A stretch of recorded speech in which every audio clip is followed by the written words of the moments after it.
pick up the question about whether or not there will come a point, or there may come a point, where you just walk away from this and say, okay, just too risky. I mean, your reputational damage, for instance, if you just imagine if you had a Macondo type spill, wouldn't be very good for Shell, really. Not that you're a careless firm. I know Shell people think that BP have always been a bit slack, but you don't have to talk about that. You have some interesting ideas here, Roger. I leave them to you. Talk to people from Shell. Of course. I think I said it before, but every project needs to be reviewed on its own merits. And as Charles said already, there's many different Arctics. Like if you take the Southern Barents Sea just off the coast of Norway, it's the same as the North Sea. There's hardly any difference.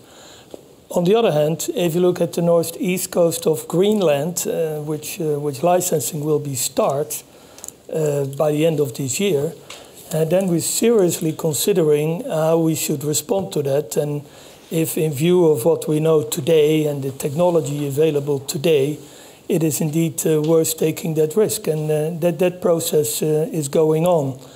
And rest assured that development in some of the more remote and harsher environment parts of the Arctic will go very, very slowly.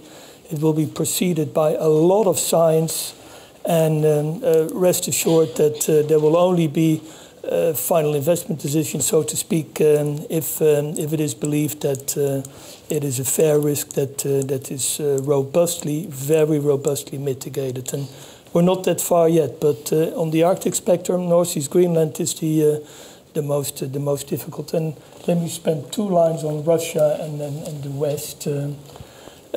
Indeed, and Norway and Russia are of course different, but they are cooperating in bilateral agreements on many ways. There was the Barents 2020 standardization effort, and that now goes further. And as you see, that Rosneft is entering into these business deals with Western companies, and not only because of the money, but also because these companies have the project expertise and the capability to help them explore the Northern Arctic.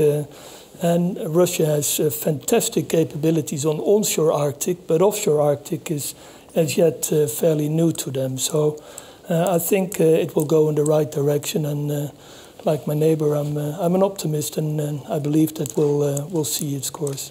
Do you think, I mean, I guess the BP people with Macondo were optimists too, but let me ask you a general question that was raised earlier, which is there seems to be a general supposition that if there's a really bad spill in the Arctic, it will affect everybody else and everybody's reputation will be damaged. But we're seeing now drilling continuing in the Gulf of Mexico.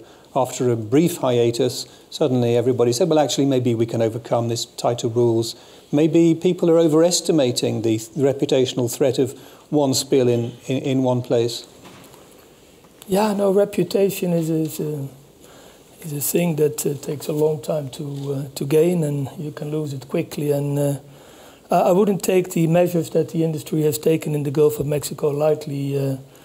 As you know, the Marine Well Containment Company has been set up. They built a containment unit worth $1 billion. The joint industry, through the Oil and Gas Producers Association, is now going forward with capping stacks to be located in various main centers in the world to avert an oil spill. So no, I don't think that this has been taken lightly. A lot of progress has been made, and more progress needs to be made going forward. Presumably there's some difference, though, between the position of Norway and, say, Russia, one might assume. Absolutely. Could you tell us a bit about that? Well, I think it's rather clear that there would be a difference, but then you have to look at the reality that the Russians are going to continue to extract. And if you don't talk to them, if you don't have a dialogue with them, it's not going to be very helpful. I think that's the important thing. And you should have a dialogue between government and business that gets you in the right direction.